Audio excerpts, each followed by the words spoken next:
a good run. That was a good run. You're way too young for that.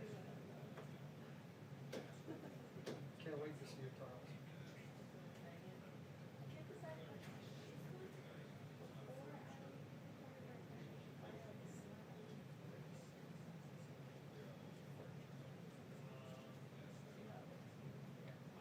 You'll love the detail because that's such a fine.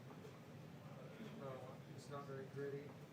So if you put any kind of detail on it. Oh, roll it, yeah. Let it get a little hard. Like this is leather, not leather. Not leather. Yeah. Not water wet, but you're not putting any water on it anyway, right?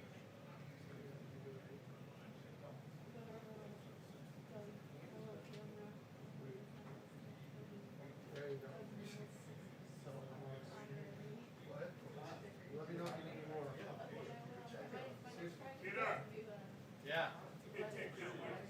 5, 4, 3, 2, 1, 2, 3, 4. Oh yeah, for the house. What's up for you say your house? 69. 68. I can't wait to try 70. That's that. how we change it. They're on yesterday. But the stuff I moved, I mean, this now, I can't pick up, and I think it's tomorrow or tomorrow. No one cares about the leaves. You don't get anything for the leaves. Brush. Just like it says. You know, if you want, you can just hand it over to the building. Because it's always sold at a gallon size.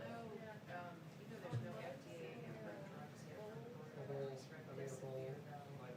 Was approved, like for this One more time, emergency dude. situation. 5, 4, 3, 2, 1. Spandex or, Yeah, okay.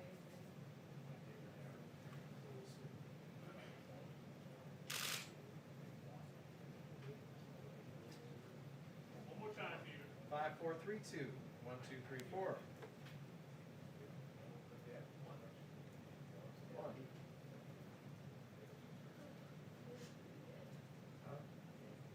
I don't know.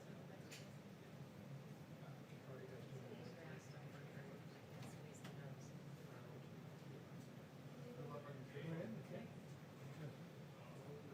It's hot out there. But they are form fitted. Don't stand out there. Sort of never fits age. I mean, it's lovely. You sure you got it in there?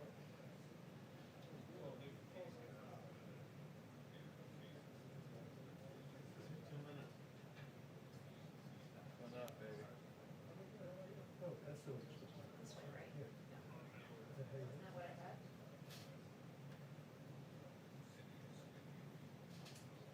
That's what I had. Yeah, there's just a lot of work. Peter, one more time, please. Well, it's, Yep. it's good because. 1, it's- 2, 3, mean, most of 4, them are too 5. Yeah. All right, thank you. Kind of like a small. What money? How many salads? How many salads? You know, some of them make you look like George Chavallo.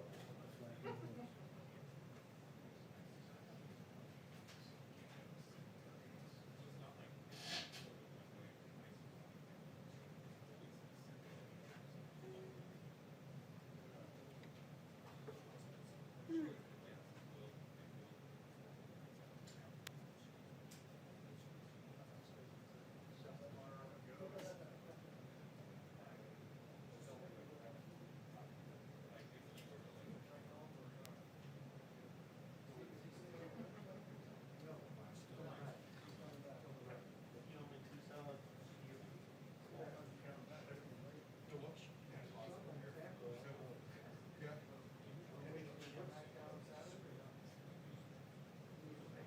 Coming back.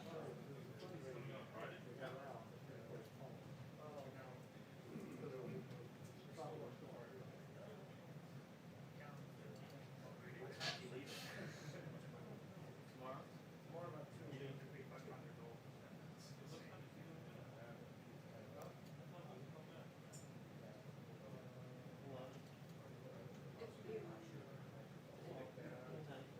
Are they tacking on the official driveway?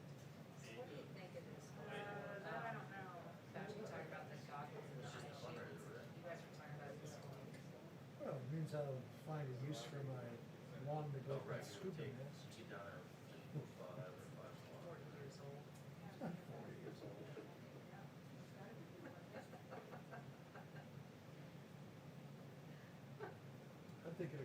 full commercial divers on it. Would that be a little risky if we all walked in here and scuba gear?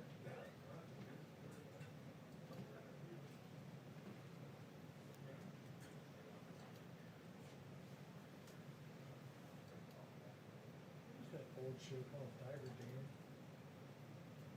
I'm coming my diver dance.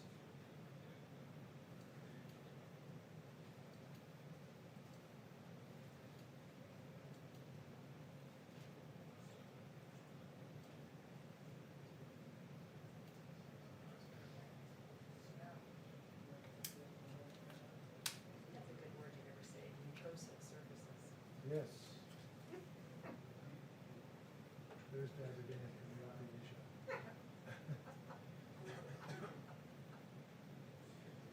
You know, we also, what was the show, Down Under, Just Diver Dan with a mermaid. They exist. Just like unicorns.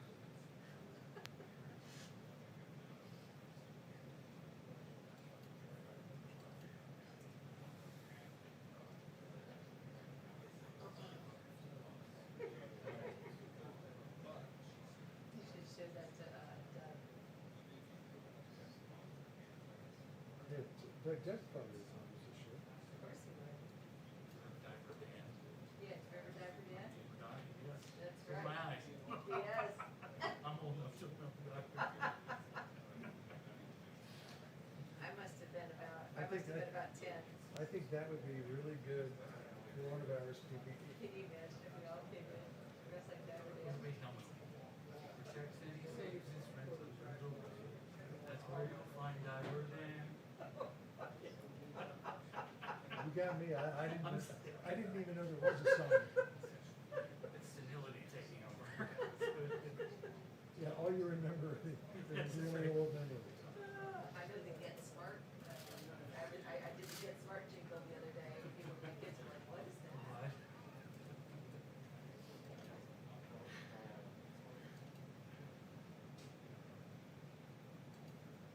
That was on like Saturday.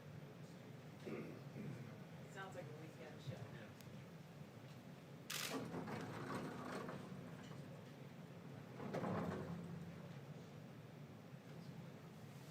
It was back when TV was missing.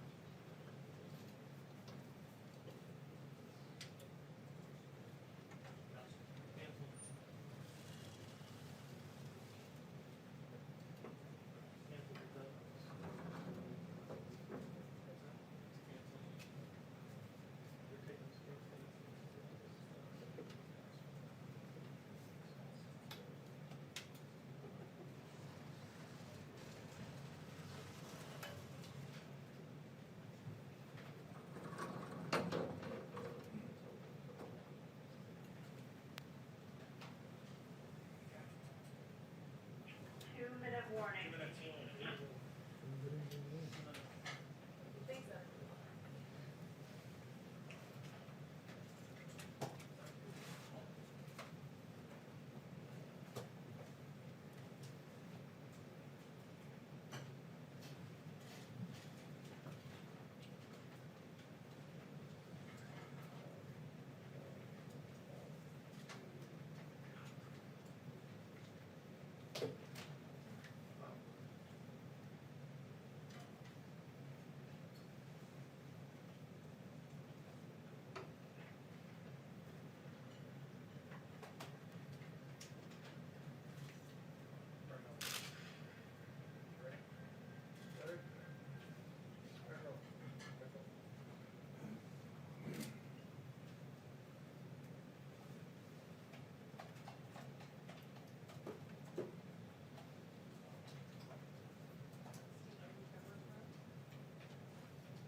Thank you very much. Let me begin by expressing our sadness at the passing of a wonderful man and a dear friend of mine, Herman Cain. He was a very special person. I got to know him very well. And unfortunately, he passed away from a thing called the China virus. And we send our prayers to Herman's great wife, Gloria, wonderful family. And I have to say, America grieves for all of the 150,000 Americans who had their lives taken by this horrible, invisible enemy. We mourn their loss as a nation. We mourn their loss as people that love one another. And we're working very hard to not only contain this horrible event, this horrible plague, it's what it is a plague, but also to come up with therapeutics and vaccines, and we're making a lot of strides. All over the world, they're having tremendous problems. A resurgence has taken place in many countries that people thought were doing well. Despite a wide range of approaches to the pandemic between countries, this resurgence in cases is occurring throughout large portions of our planet in Japan, China, Australia, Belgium, Spain, France, Germany, Hong Kong, places where they thought they've really done great. It came back, and in a couple of cases came back very strongly. The virus was said to be under control, but new cases have risen very significantly once again.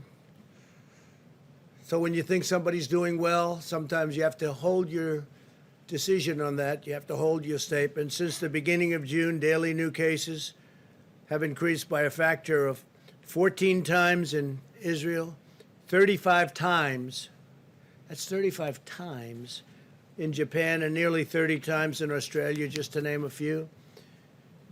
These were countries that were doing incredibly well.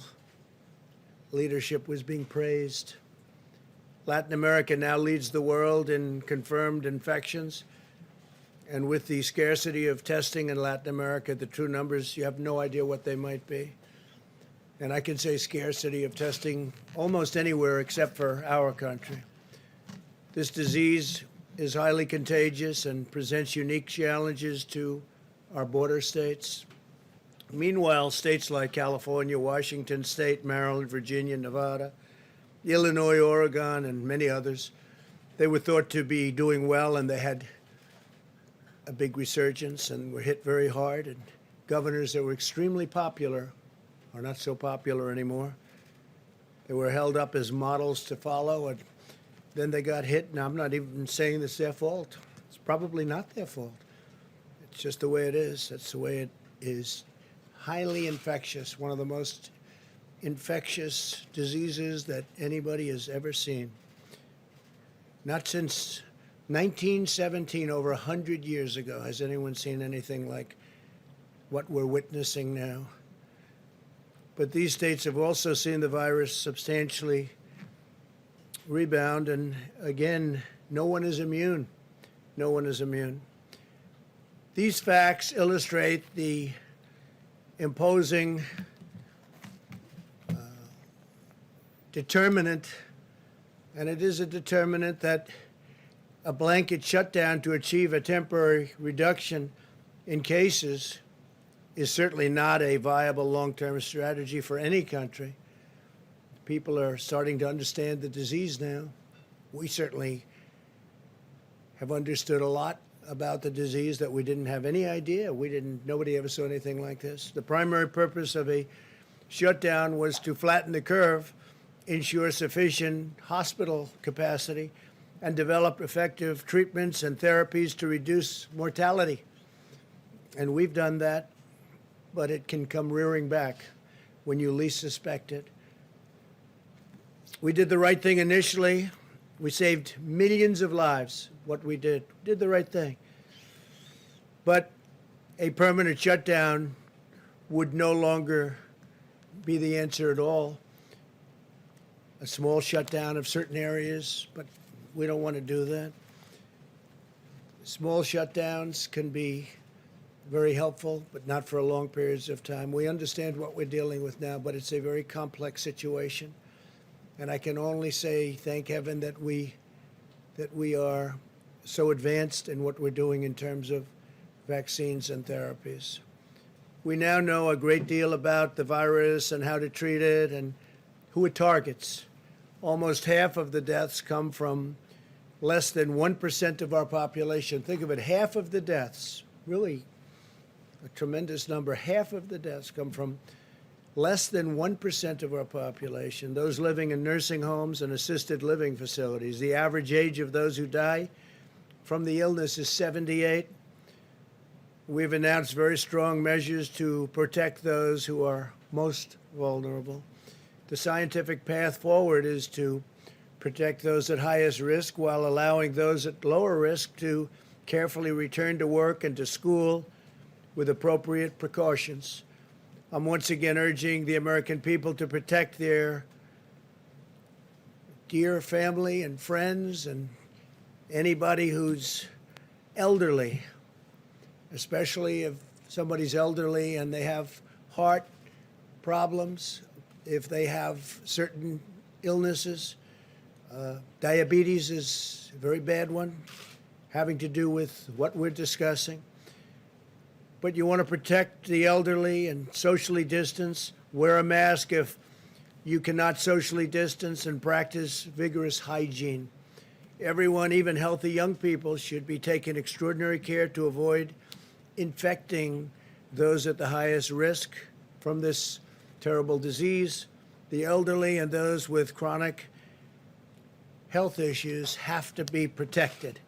In the current hotspots across the Sun Belt, the data is showing very encouraging signs. Arizona, in particular, has crossed an important threshold. For every person with the virus, we're now seeing an average of less than one additional person infected, and the numbers are coming down and coming down very substantially.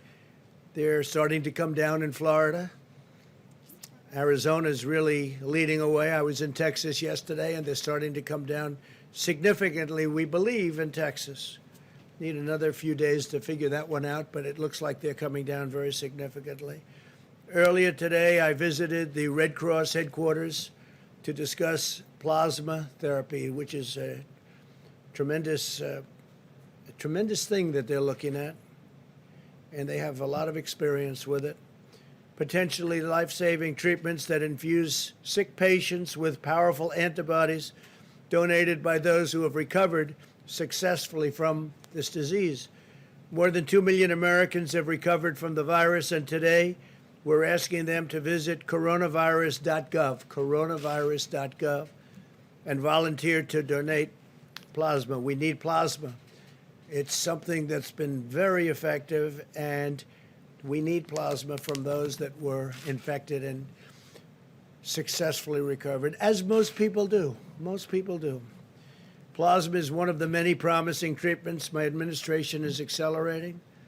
We've secured over 90% of the world's supply of remdesivir, which is terrific, an encouraging antiviral drug that can effectively block replication of the virus.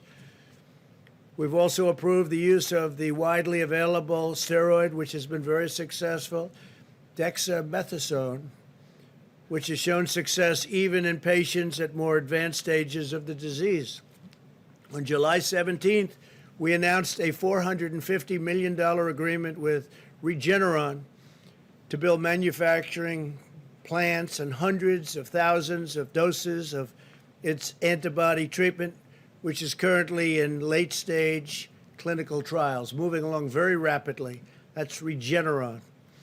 As a result of such significant strides in treatment, the mortality rate in those over the age of 18 is 85% lower than it was just in April. So in a very short period of time, think of that, just 85% lower than it was in April. It's a big statement. Now I want to provide an update on our efforts to ensure a strong economic comeback, including our negotiations on Capitol Hill. Throughout this crisis, my administration has taken the most aggressive action in history to rescue American workers. We love our American workers. And we've set records on job creation, records, 2 months in a row. We enacted a $3 trillion economic relief package. The Paycheck Protection Program alone saved over 50 million jobs. We delivered $300 billion to direct cash payments to Americans. We approved $500 billion for our hardest hit industries. $500 billion. We allowed struggling homeowners to reduce or defer their mortgage payments, and we put a nationwide moratorium on evictions from federally backed properties. It was a big thing, very big thing.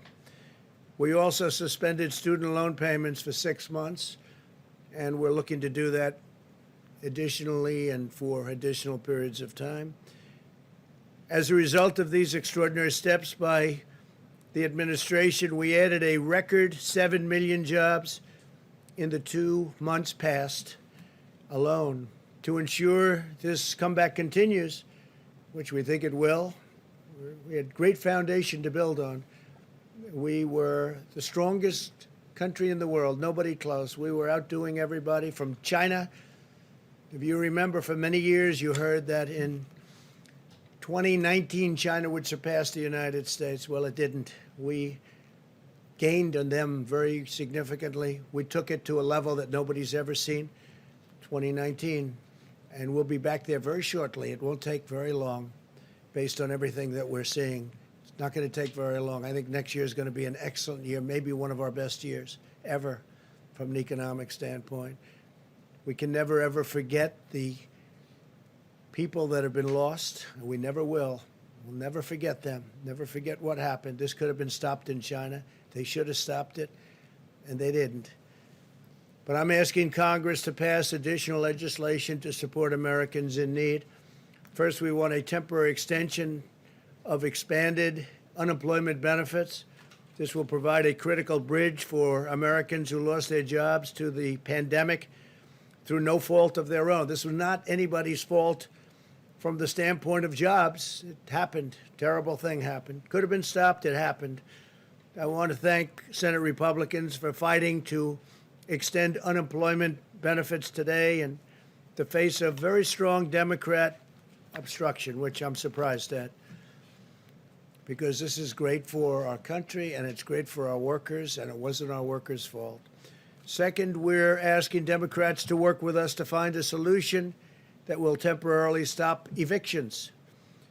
We do not want people who have lost their jobs due to the virus to be evicted from their homes or apartments. We don't want that to happen. Third, we need Democrats to join us to pass additional economic relief payments for American citizens, like the payments sent directly to 160 million Americans earlier this year, which was a tremendously successful program. This money will help millions of hardworking families get by. My administration is also asking Democrats to work with us to pass $105 billion to help schools safely reopen. Children are not at the lowest risk. If you look at what's going on, the younger, the better. Amazing, the immune system. For children, the lower they are in age, the lower the risk in terms of the age group itself. I tell the story that in New Jersey, with thousands and thousands of people dying, sadly dying, the governor was telling me that only one, Phil Murphy, only one died under the age of 18. That's incredible. With thousands of people that died in the state of New Jersey, one made an impact. One died under the age of 18. Children are at the lowest risk of any age group from the virus. Indefinite school closures will inflict lasting harm to our nation's children. We must follow the science and get students safely back to school while protecting children, teachers, staff, and family. We have to remember that there's another side to this. Keeping them out of school and keeping work closed is causing death also, economic harm, but it's causing death for different reasons, but death, probably more death. If governors do not want to open the public schools, the money should go to parents so they can send their children to the school of their choice. So We say if a school doesn't want to open or if a governor doesn't want to open, maybe for political reason and maybe not. But there is some of that going on. The money should go to the parents so they can send their children to the school of their choice. If schools stay closed, the money should follow the students so families are in control of decisions about their sons and daughters, about their children. But to pass a bill, Democrats must reject the extreme partisan voices in their party. They have tremendous voices. They're looking at November 3rd. And probably a day later, they'll say, let's open up the country. But the Democrats have to reject the extreme partisan voices in their party so that we can get our country going even quicker than it's going right now. We have a lot opening, and we have a lot of states that you thought were doing pretty poorly from the standpoint of the virus, and they're actually coming back very strong. This pandemic has underscored the importance of economic policies that put American families and workers first. Got elected on the fact that I put America first. For many, many decades, in my opinion, we put America last. If you look at the crazy, horrible, disgraceful trade deals that we've watched for many years destroy our country. NAFTA, we terminated it. We have USMCA now, which is a great deal, and our farmers are doing really well despite the pandemic. But we put America first, America's families first, and America's workers first. But that means bringing jobs and factories back to our shores, reducing unnecessary regulations, and creating new training opportunities for jobs and for the future. We've cut regulations at a level that no president has ever cut regulations. And we've cut taxes more than any president in the history of our country. Americans always rise to the challenge, and we will emerge more resilient, more self-reliant, more independent, and more prosperous than ever before.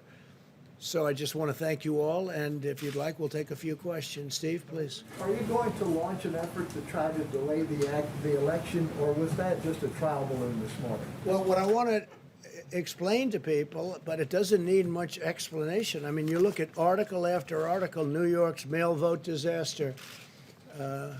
Tens of thousands of mail ballots have been tossed out in this year's primaries. What will happen in November? It's a mess. This is done by Washington Post. Can you believe it? The Washington Post of all papers. Fake news, but in this case, it's not fake. It's true. This is done by the Wall Street Journal. Here's another one. Vote by mail experiment reveals potential problems within postal voting system ahead in the November election. And you see what's happening with so many different places. They're doing even trial runs. They're a disaster. And I don't want to see an election. You know, so many years I've been watching elections. And they say the projected winner or the winner of the election. I don't want to see that take place in a week after November 3rd or a month or, frankly, with litigation and everything else that can happen, years, or you never even know who won the election. You're sending out hundreds of millions of universal mail-in ballots. Hundreds of millions. Where are they going? Who are they being sent to? It's common sense. You don't have to know anything about politics. And the Democrats know this. The Democrats know this, Steve. So I want an election and a result much more than you. I think we're doing very well. We have the same fake polls, but we have real polls. We're doing very well. I just left Texas, and Biden came out against fracking. Well, that means Texas is going to be one of the most unemployed states in our country. That means Oklahoma, North Dakota, New Mexico, going to be a disaster. Ohio, Pennsylvania, disaster, no fracking. I want to have the result of the election. I don't want to be waiting around for weeks and months, and literally, potentially, if you really did it right, years, because you'll never know. These ballots are missing. You saw Patterson, New Jersey. You saw many other instances. There's tremendous litigation on that right now. And that doesn't include absentee. Absentee is different. Absentee, you have to work and you have to send in for applications. You have to go through a whole procedure. Like, for instance, I'm an absentee voter because I can't be in Florida because I'm in Washington. I'm at the White House. So I'll be an absentee voter. We have a lot of absentee voters, and it works. So we're in favor of absentee, but it's much different than millions of people. In California, they're going to send out tens of millions of voting forms. Well, where are they going to go? You read where postmen are in big trouble now. You read where city councils are in big trouble now. Voter fraud all over the ballots. So, no, I want to be standing, hopefully, hand held high, big victory, because we're doing things with our country that I think nobody else could have done. Our country is, despite this pandemic, which is devastating the rest of the world, by the way, devastating. One of the articles that came out was the world's COVID resurgence. This is the Wall Street Journal editorial, the main editorial yesterday in the Wall Street Journal. I don't always agree with them, but they have the world's COVID resurgence, countries hailed as models to see, and then they go, the virus returns at a level like they haven't even seen. We've been giving praise to certain countries, and the virus has now come to them like the first time. But it's a very interesting, and it talks about many countries where everybody was holding them up and saying what a great job they did. Well, it's just one of those things. Didn't work out so well. So we want to have an election. I'd love to see voter ID. But this is the opposite of voter ID. The Democrats love it. The Republicans hate it. We all agree that absentee voting is good. Mail-in ballots will lead to the greatest fraud. You know, we talk about Russia, Russia, Russia for 2.5 years, and then they found nothing, and there was nothing. But they talk Russia, Russia, Russia. They talk China. They talk all of these countries. They say they get involved in our elections. This is easy. You can forge ballots. This is much easier for foreign countries. Go ahead, Steve. But delaying the election is probably a non-starter. I mean, wouldn't you agree with that? I just feel I don't want to delay. I want to have the election. But I also don't want to have to wait for 3 months and then find out that the ballots are all missing and the election doesn't mean anything. That's what's going to happen, Steve. That's common sense. And everyone knows it. Smart people know it. Stupid people may not know it. And some people don't want to talk about it, but they know it. And no, we want to have an election where people actually go in and what's your name? My name is so-and-so. Boom, you sign the book like I've been doing for years. It's very, very unfair to our country. If they do this, our country will be a laughingstock all over the world because everyone knows it doesn't work. How many ballots is he sending in California? Is it 28 million or some massive number? Other states are sending out millions and millions of ballots. Well, they've done it. They had experiments. They had news organizations experimenting. And look, read the story in the Washington Post about mail-in voting. It's a disaster. I'm very surprised to see that story, frankly, from them. The story is a disaster. So we're asking for a lot of trouble. And no, do I want to see a date change? No. But I don't want to see a crooked election. This election will be the most rigged election in history if that happens, John. So, Mr. President, you said that you don't want to see a delay in the election, but then it looks like the process of these mail-in ballots is going to continue to November the 3rd. Well, we have many court cases, John. We have one that's been filed for a while now in western Pennsylvania, as an example, on mail-in ballots. So I'm And, just wondering, and by the way, John, we give tremendous examples, numbers of examples of all the fraud and all of the things that have taken place with respect to mail-in ballots. I'm just wondering, is the net effect of what you tweeted this morning and what you're talking about now to cast doubt on the results of the November 3rd election? Well, it's had an interesting impact. I didn't know it was going to be the impact it had. What people are now looking at is, am I right? But not me. Are all these stories right about the fact that these elections will be fraudulent, they'll be fixed, they'll be rigged? And everyone's looking at it. And a lot of people are saying, you know, that probably will happen. Please, Jennifer. Mr. President, to break the logjam in Congress, and to prevent that unemployment insurance from lapsing, what do you plan to put on the table tonight? What are you Well, planning it's a to- great question. I can't tell you, though, because that wouldn't be very smart from a negotiating standpoint. But we'll be putting certain things on the table. We want to get money to people. It wasn't their fault. And we want to get money to people, and it has to be substantial. It's not their fault what happened. The fact is, people don't like saying it. They know it's true. It's China's fault, okay? It's not their fault. It's not the worker who lost his job. It's China's fault. And that's the way it is. OAN, please. Mr. President, yesterday DHS came to an agreement with the governor of Oregon to remove federal officers Oregon State Troopers took over. Mayor Ted Wheeler was noticeably absent from that agreement. Are you confident, sir, that the state of Oregon will be able to quell the protests in Portland? And if the violence does continue, would you consider redeploying federal troops? So our people have done Homeland Security, have done a fantastic job. They went to Oregon a little more than a week ago. The place was a mess. The city, Portland, was just a disaster. You see it, and a lot of people weren't reporting it right. They tried to pretend it was a protest as opposed to anarchists and agitators. You understand what I'm saying. It's a mess. They went there a short while ago, and they saved a federal courthouse that costs hundreds of millions of dollars. And they put a ring around the courthouse, and they saved it. But the group that's there is basically meant to save buildings, and they were very strong, very powerful. And they didn't come out too often out of this cocoon that they built in order to save these very expensive, valuable, and psychologically important buildings, right? Like courthouses. The governor and the mayor, we've been dealing with them, and we think they don't know what they're doing, because this should not have been going on for 60 days.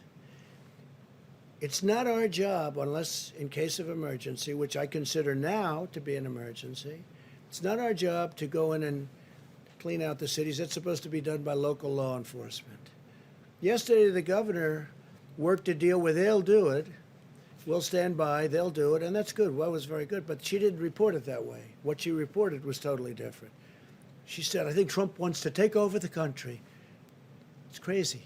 So what happened is our people are staying there to see whether or not they can do it today and tomorrow. And if they don't do it, we will send in the National Guard and we'll take care of it. And we're telling right now these protesters, and many should be arrested, because these are professional agitators, these are professional anarchists, these are people that hate our country. We're telling them right now that we're coming in very soon. The National Guard, a lot of people, a lot of very tough people. And these are not people that just have to guard the courthouse and save it. These are people that are allowed to go forward and do what they have to do. And I think that makes the governor's job and the mayor's job a lot easier. So they're working today and probably tomorrow to clean out this beehive of terrorists. And if they do it, I'm going to be very happy. And then slowly we can start to leave the city. If they don't do it, we'll be sending in the National Guard. Please. Mr. Trump, given what's happening with Major League Baseball and now today the Rutgers football team is quarantined, how can you assure people that schools will be safely reopened? So can you assure anybody of anything? I do say, again, young people are almost immune to this disease. The younger, the better. I guess they're stronger. They're stronger. They have a stronger immune system. It's an incredible thing. Nobody's ever seen this before. Various types of flu will hurt young people more than older people. But young people are almost immune. If you look at the percentage, it's a tiny percent of 1%. It's a tiny percent of 1%. So we have to have our schools open. We have to protect our teachers. We have to protect our elderly. But we do have to have our schools open. Mr. President? Yeah, please, go ahead. Mr. President, a week ago you said you're in the process of developing a strategy that's going to be very powerful involving the coronavirus. Where is that strategy? Well, I think you're seeing it, and I think you will see it. And one of the things that we've done that we're getting, it hasn't been utilized fully yet, but we're all set to march when it comes to the vaccine. We have great therapeutics that are testing very well, and we have great vaccines from incredible companies, Johnson & Johnson and Pfizer and Merck and all of these great companies, and they're doing very well. And the delivery system is all set. logistically. We have a general that's all he does is deliver things, whether it's soldiers or other items. And I think you're going to see something that's going to be spectacular. The FDA has approved things at a rate that's a tiny fraction of what it would take during another administration, let's say. We are way ahead on vaccines, way ahead on therapeutics, and when we have it, we're all set up with our platforms to deliver them very, very quickly. The vaccines are doing well, the therapeutics are doing well, and we're all set to deliver them as soon as we have them, and that's going to be very soon. Thank you very much. Thank you. Are you concerned?